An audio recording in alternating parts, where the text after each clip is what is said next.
বাপরে বলবানি গতিকে মই সংখ্যালঘু দায়িত্ব হচ্ছে চিরদিনই হৈ থাকিল গতিকে মোক আপোনালোকে আপোনাৰ কাৰণে দয়া কৰিব আৰু সংখ্যালঘু থাকিব যাতে আৰু আগবাঢ়ি যায় প্ৰতিটো সমস্যা যাতে আল্লাহ সমাধান কৰি দিয়ে তাৰ কাৰণে সকলে এই জাতিৰ ওপৰত হোৱা দুৰ্যোগবিলাক যাতে সমাধান হয় তাৰ কাৰণে সকলে আপোনালোকে আল্লাহৰ ওচৰত দোৱা কৰিব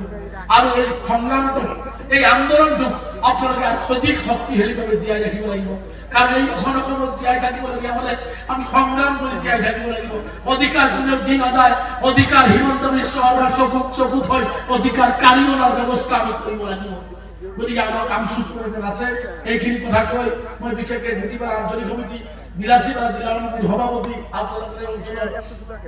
হাছান আলী যাদৱে ৮২ জিলা অংশে ৮২ কেন্দ্ৰীয় মোৰ সতীৰ্থ হক ৰেজাকতে